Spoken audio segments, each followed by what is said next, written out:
of you who I haven't met previously, either personally or more recently remotely, my name is Ian O'Herlihy and I'm head of the Mason Hayes and Curran Education team. And I'd also like to introduce my two colleagues, well known to many of you already, Catherine Kelly and of course, David Ruddy. And together, we're going to try our best to address the issues around what we've called reopening of schools, first steps, practical issues. A quick thank you to IPPN for all their help in putting together today's webinar. At the outset, I'd like to emphasize that neither we nor I think anybody else has all the answers to the current issues. We know that this is a developing scenario. Every day seems to bring new issues for schools. What we will hopefully do is identify the main issues and give you at least some of the answers. We're also going to look at what's happening in other countries briefly and see what we can learn for Irish schools with what's happening abroad. And lastly, I want to say that it's our intention to run another webinar on the return to school issues later in the summer, before the end of August, when hopefully some school-focused guidance will have issued. Now, a quick word on the kind of sources of guidance and support for schools. We put up a slide there. And a lot of this will be coming at you from all different sources: World Health Organization, government publications, a whole list of guidance. And some of you will have seen an announcement by the minister recently that the minister is going to issue sometime around the middle of June, maybe 10 days time, what's been described as a roadmap for schools. And hopefully this is going to give some school specific guidance around reopening. David, hand it over to you for a minute. Thanks, Ian. And one of the key considerations for the Department of Education and Skills will be the paper produced by the World Health Organization, Considerations for Schools. And that's a live document, of course, that will change on a regular basis. And I suppose the big issue there is desk spacing and social distancing. And the recommendation is a minimum at the moment of 1 meter. Also, among the many other recommendations they have is that we should be considering safety on school transport. And that's going to be hugely challenging for almost all rural, provincial, and indeed most urban schools. How are you going to organize a return to school, even a partial return, and accommodate the school transport scenario also? And I suppose the key thing in it is, in this document, is if somebody is unwell, that they stay at home, be it pupils or staff. And we're going to delve more into that, but you can anticipate that you will have staffing issues in September as a result of the protocols that will be put in place. Of course, the international experience is very important, and the Department of Education and Health are monitoring this very closely. And we're in the fortunate position, we'll be one of the last European countries to reopen schools. Now, of course, in Sweden, they never close schools. And I was in contact with a principal friend of mine there a number of days ago. And he said that absenteeism was a big issue for staff and pupils. Equally, and strangely, he said, while social distancing was a challenge and the schools taught the rules, but the policing of it was a different issue. It was challenging, but the parental issue was a bigger issue, keeping parents outside the school premises. And he said that's something that he would advise us to consider. Of course, in Denmark, they have opened, and there are a few infections there. In fact, Professor Luca O'Neill last night on the TV stated that out of 20 countries that had reopened their schools, only 3 had infection issues related to the reopenings, and they were minor blips, he would have said. We learned from our colleagues in England too, and of course, social distancing in the Netherlands is 1.5. So that's going to be very important to us when we do reopen. South Korea was one of the countries that we have looked to in relation to their testing protocol. And they were one of the schools, ironically, that had a blip in that the schools had to close after, some schools had to close after 2 weeks. So we want to avoid that sort of scenario. So Ian referenced the roadmap in mid-June, but we also have to consider the July provision. And there seems to be, you know, an onus on schools trying to provide that for our ASD children. And then the question is, what about other children with complex conditions? Can they be accommodated? And indeed, can GESH children? So discussions are ongoing, and we're going to see how this will play out. But this brings me to the critical document that Catherine is now going to discuss, the department published Return to Work Safety Protocol.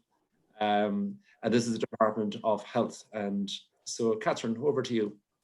Thank you, David. Yes, the department has this Return to Work Safety Protocol, which it issued on the 6th of May. It's important to remember that the board is the employer of staff, so has a duty of care towards them to provide a safe place of work. Now, I want to reassure boards that they don't have to eliminate the risk for employees. They just need to try and limit it or reduce it if they can by using all of their policies and procedures. The roadmap from the department is awaited, and that's very key here because the Return to Work Safety Protocol doesn't deal with the specific issues that schools are going to face, and those are complex issues. So I would say to have a look at the Return to Work Safety Protocol, have a look at your policies and procedures, look at your disciplinary procedures. If employees don't follow those, that you'll have to use those. In relation to employees who may be feeling stressed or anxious about returning to work, refer them to Inspire Wellbeing. They may need to be referred to Medmark, and look at how you can accommodate the at-risk group of employees. They may not wish to return to work full-time, or they want to remote work. Look at all those aspects. Yeah, Catherine, thanks. And just bearing in mind, this is the 3rd of June and that staff are still working remotely. A question has come from 2 different principals, same type of question. Should schools await definitive advice from the department before considering reopening? Or the second question is, I don't like to leave things to the last minute. Should I start planning now? So what would your advice to principals be as of now in relation to this work safety protocol? Well, I think you should look at it now and look at the policies and procedures that are there now, and then come back to it again when the department issues the roadmap and gives specific guidance. But start on it now, definitely. Thanks. I'll come back to you shortly. So as part of the return to work protocol that Catherine discussed there is a policy statement. And this is a bit like the policy statement you would have for your safety statement, or indeed your child safeguarding one. And the critical point, I think, in it is that all staff are responsible for the implementation of this plan.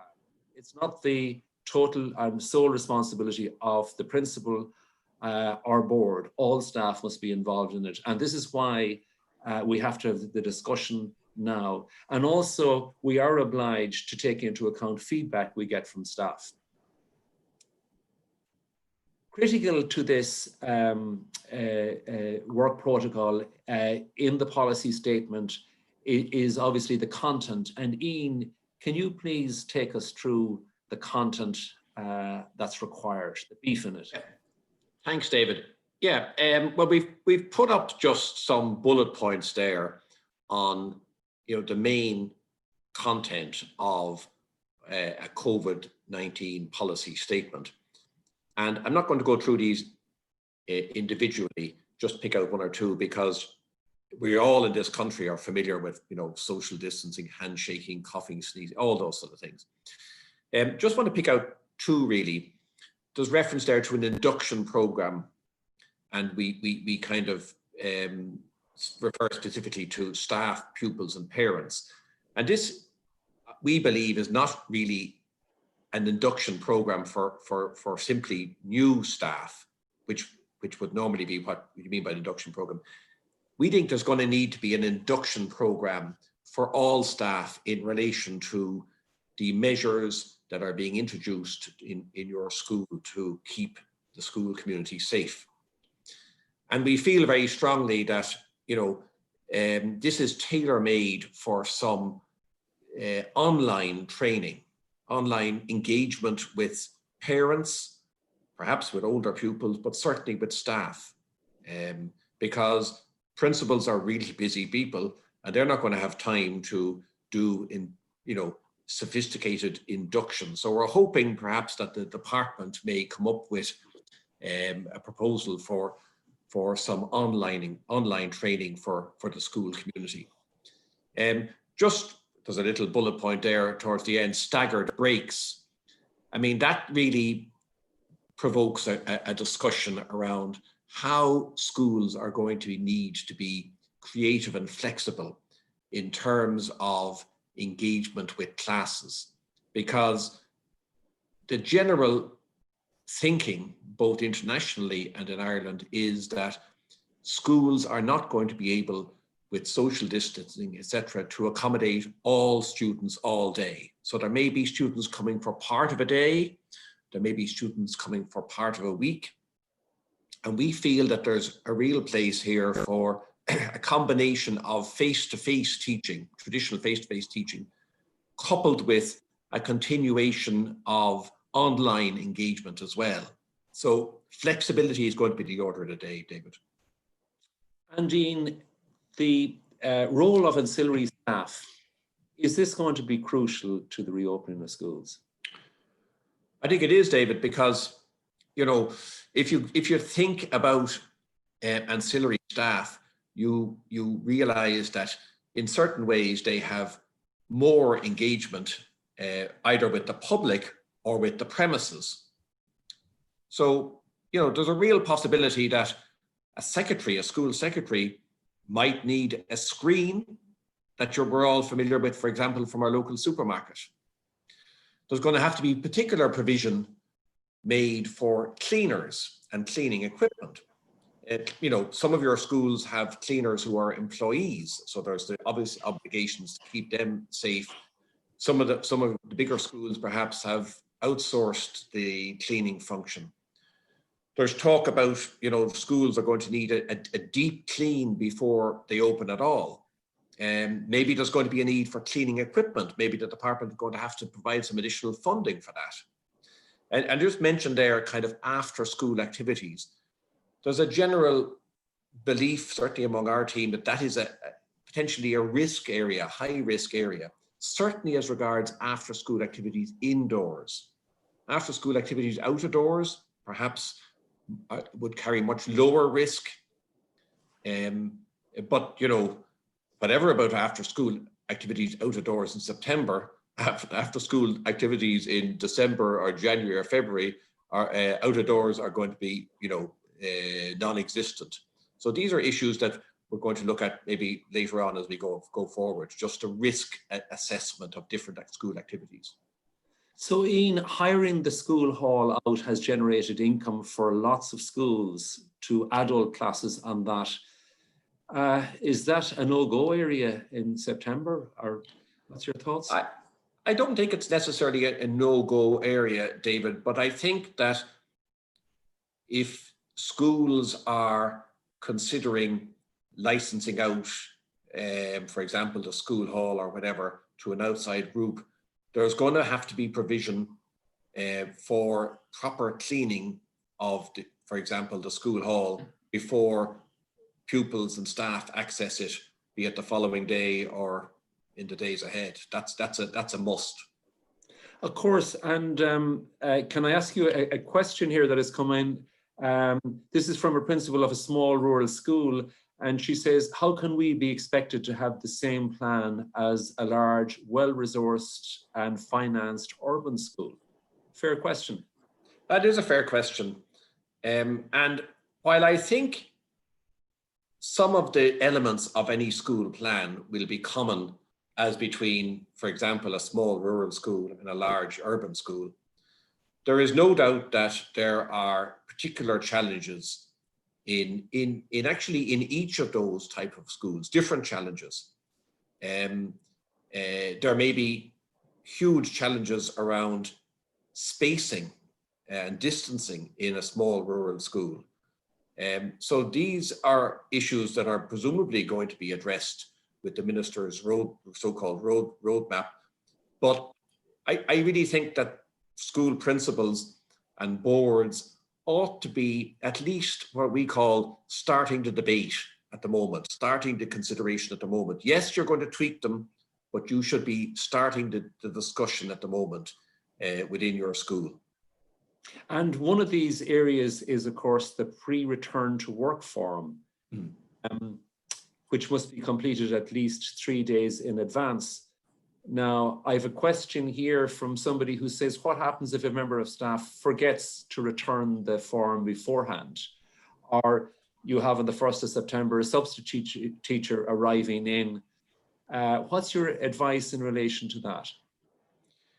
Well, I think that the kind of 3 days in advance, the 3 days was put in there with a view to trying to prompt a timely submission of the return to work form, to give principals, for example, an opportunity to review the questions the answers to the questions on the form.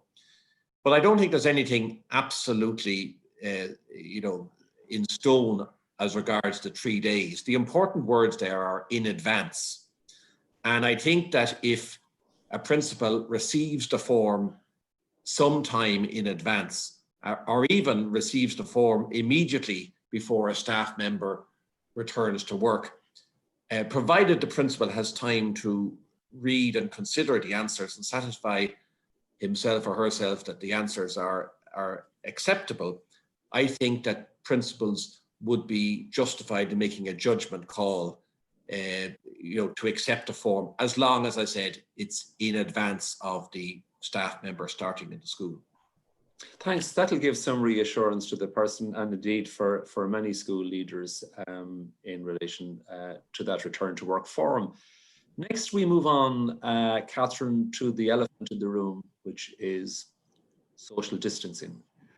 And I know this is Catherine's sort of vision of a school playground in every school in the country, children observing the 2 meters, or is it?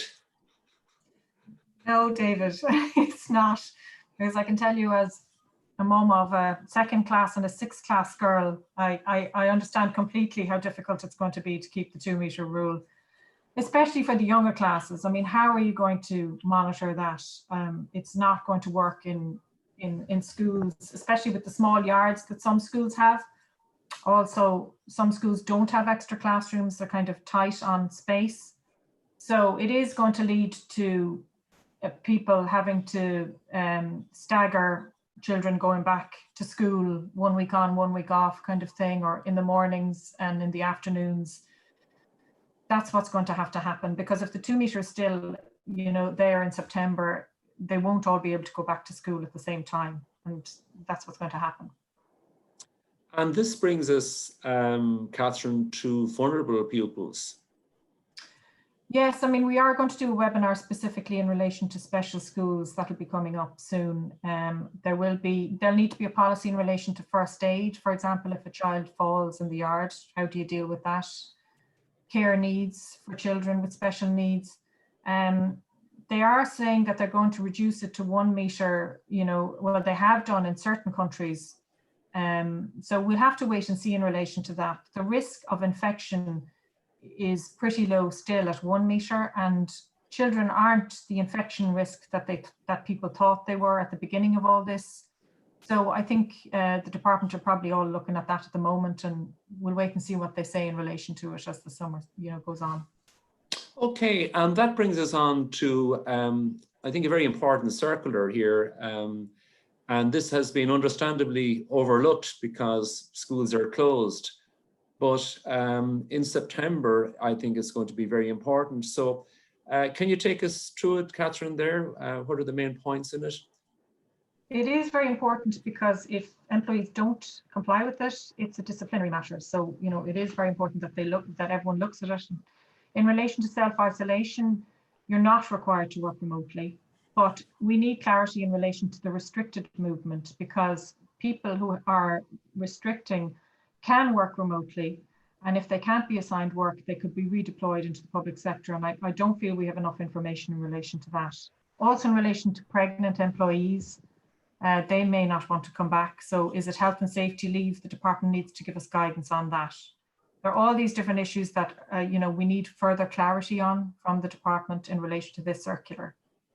In relation to at-risk groups over 60s, how are we going to deal with them? They're vulnerable. They may not want to return to work.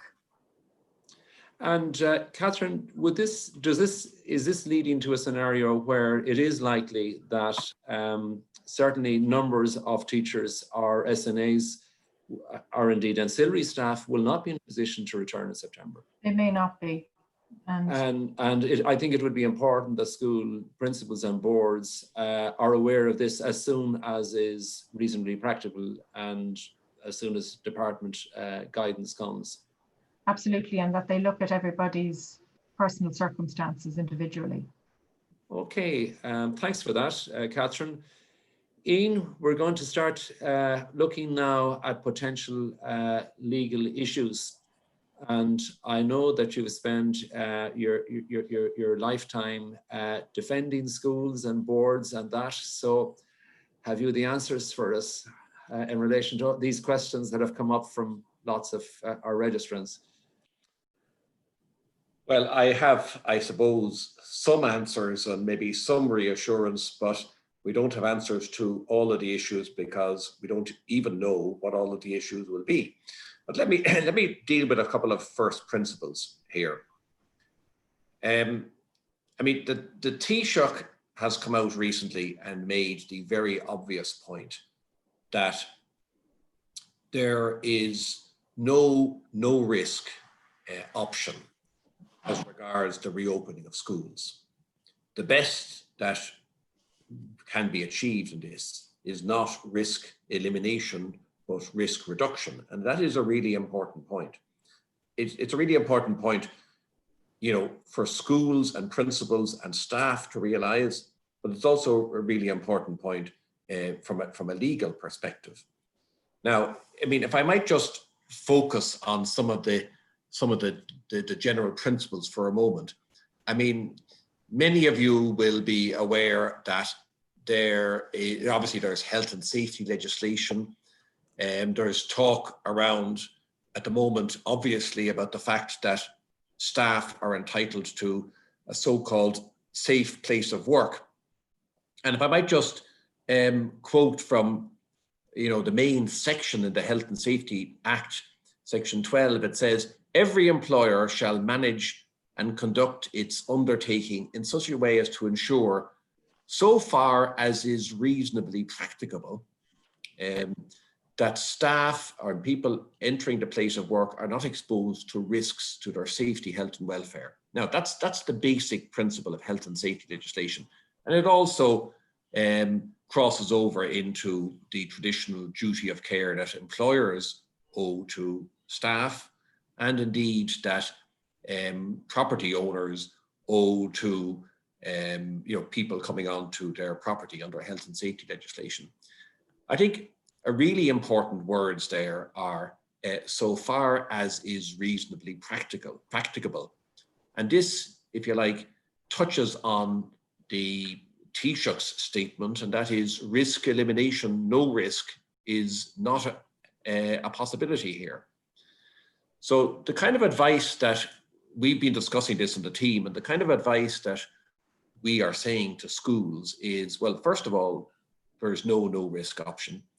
Secondly, we believe that all the schools can reasonably do here is inform themselves of the relevant guidance that's available, be it from public health or more particularly perhaps from the department and other sources, and before the schools open, and follow that advice. And if they do that, nobody can give an absolute guarantee of immunity from legal challenge. But if they do that, we believe that, for example, courts who might be dealing with, we have a bullet point there, personal injury litigation or whatever, will obviously focus on the words reasonably practicable. So that's our general advice. Now, there are going to be issues. Catherine has just spoken about, the reluctance of some staff to return to work, and that's obviously a reality. But that reluctance has to be reasonable. So there's reasonableness is cropping up in a whole pile of areas around here. So that's the kind of general thrust of where we're coming at in terms of potential legal issues. Inform yourself about policies and guidance, and insofar as is possible and you can do, follow that guidance. We think that will take you a long way to keeping you right. Ian, that reassurance is very important, and I'm sure it will be appreciated by school leaders. Just a question here relating to this topic. If there is a suspected case, who informs of a member of staff or pupil, who informs the staff? So you're the principal and you get a phone call and somebody has contracted COVID-19. What do you do? Well, again, we've been discussing that on the team. I mean, somebody's health and health information, health details is particularly protected by data privacy, GDPR. It's determined as sensitive personal data. So it would not be permitted, we believe, for example, a principal to tell other members of staff that a staff member has been infected with the virus. That kind of contacting, tracing and contacting is really a function of public health, not of the principal. So we would not be suggesting, for example, that a principal would go into the staff room and advise all the staff that, X member is not in school today and they have rung and confirmed they have been tested positive. That would be, we think, a potentially serious breach of GDPR. So just a caveat around that. And another question, this is from a chairperson. If I'm not convinced that the board can provide a safe workplace, what can I do? And another question that has come in is, if the school is sued in relation to COVID-19, does our insurance indemnify us? So 2 questions wrapped into one. Yeah, well, let me answer the second question first, David. Our position is that, each school pays its insurance premium and it is indemnified in relation to, personal injury claims. And we don't see any reason why a school's insurance wouldn't provide an indemnity in the event of litigation. Again, we think it's important that a school follows guidance and it follows public health advice. Just in relation to this issue about, for example, a principal or a school or a chairperson of a board who feels that the school isn't a safe place. If we were advising there, we'd want to kind of look under the bonnet a bit and find out why specifically is it that the chairperson or the principal or whatever it is feels the school is not a safe place. If it's a general caution around the virus, we would probably be repeating our, there's no risk scenario advice. If there was a specific reason relevant to the school, we'd want to examine that. And maybe this comes up in a moment, but to stress test, can measures be taken to reduce the risk in some reasonable manner? That would be our approach. Thanks for that, Ian. The next issue is reasonable accommodation. Catherine, what is reasonable accommodation? Well, as we've previously said, it is important that we, consider requests from employees if they feel that they're not comfortable with coming back to school. You know, we will need to consider it and be reasonable about it. The board is their employer. Maybe we could look at, would they be able to work from home? Maybe you can provide IT equipment to them. Maybe there might be some PPE you can provide to them, but that all raises the question of funding, and obviously the department would have to give funding in relation to that because boards wouldn't be able to afford that. There's also the issue of childcare. If the creche is open, this may not be as much of an issue. Maybe people will be requesting parental leave. They might be looking for career breaks. So we'd have to look at all of that and consider everybody who is uncomfortable with coming back in relation to an immediate family member, or if that person has an underlying health condition. And Catherine, just to follow on with a question there, which says, I'm not at risk, but my partner has an underlying condition. Do I have to return to school? That's a tricky one, isn't it? Well, I would say that you should engage. I mean, you should engage with the school and with your employer and have a discussion in relation to it. And that's the most important thing. And then they can consider your request. And they are obliged to deal with your request and be reasonable about it. And just another question there about parents not wishing for their children to return to school. And you can imagine maybe in the early days we'll have this. What's the position then at the moment? TUSLA has reporting obligations for schools. Where would that fit in these unusual circumstances? Well, you can completely understand parents being concerned about their children returning to school, especially if they have an underlying health condition. And that may be very stressful for parents. So it has happened in the UK that they have decided not to make schools comply with the rules in relation to absenteeism. So there might be something like that forthcoming from the department in relation to the 20-day rule. You would hope that that would be the case. Maybe schools might look at distance learning in relation to students with underlying health conditions for a certain period of time. Thanks for that, Catherine. And in relation to sanctions for breaches of protocol, of course, schools will say, what can we do to protect our school community? And if there are breaches and they emanate from members of staff, of course, we've disciplinary procedures in place, be it the circulars that deal with teachers and SNAs or indeed ancillary staff. So that machinery is in place. And of course, you would be seeking advice in relation to implementing disciplinary procedures if you have to do so. Equally, there will be challenges inevitably in relation to student behavior. And if the students disregard guidelines and rules, well, then the code of behavior is there to protect fellow students and staff. And you do need to revisit that code of behavior to see that it's fit for purpose.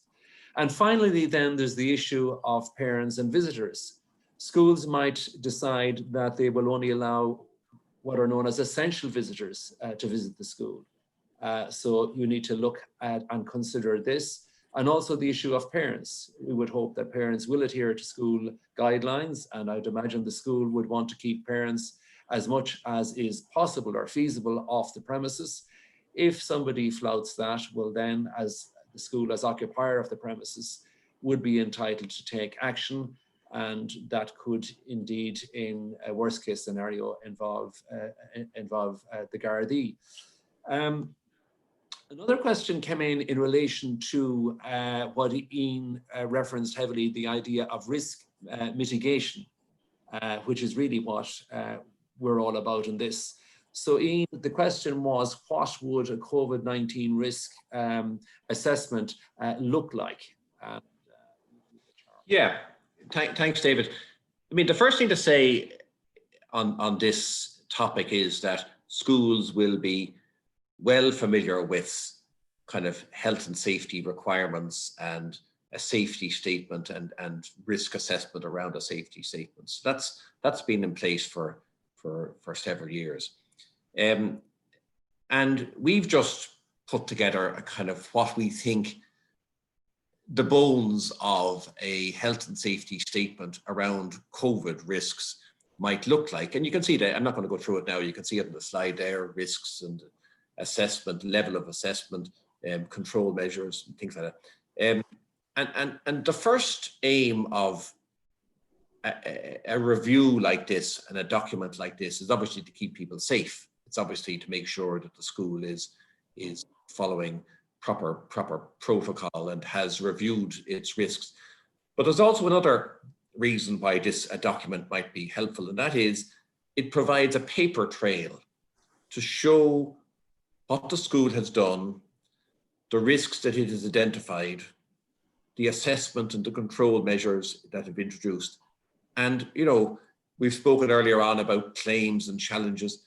A paper trail is very important. So we would recommend that schools go through this risk assessment and risk mitigation process and create some documentation, whether along the lines we've suggested or otherwise around that, because we think it's a really prudent thing to do. Thanks for that, Ian. And now is the time to do so while we have our staff in place. And obviously we need to consult with our board of management. Just to bring our webinar to a conclusion, I think that you do need to start preparing on for your return. Consultation is a big part of that.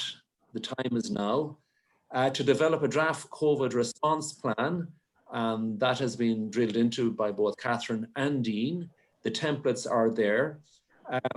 Other issues are planning for special needs pupils and infant pupils to make extra provision for them.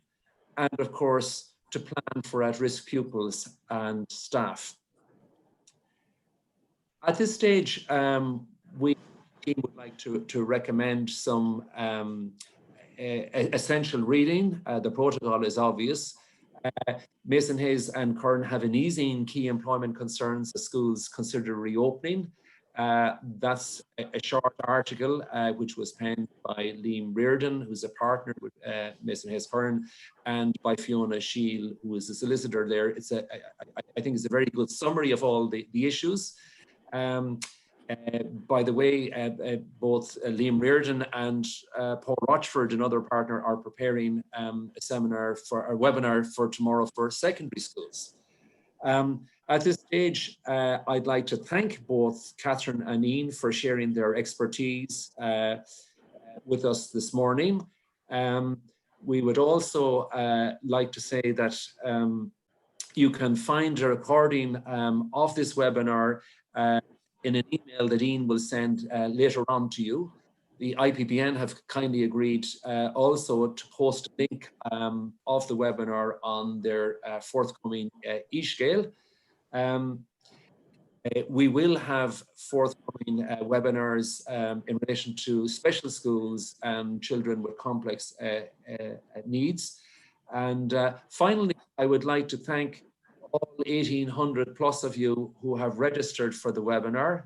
In particular, I'd like to thank you for the questions, many of whom that we couldn't get to, but they have informed what we have done. And above all, to say that if we can be of any assistance to you in relation to any of the issues discussed, or indeed any other matters, please feel free to contact us, or indeed any of the other members of the team. So we would like to wish you all the best as you prepare to reopen schools for the new academic year. Thank you.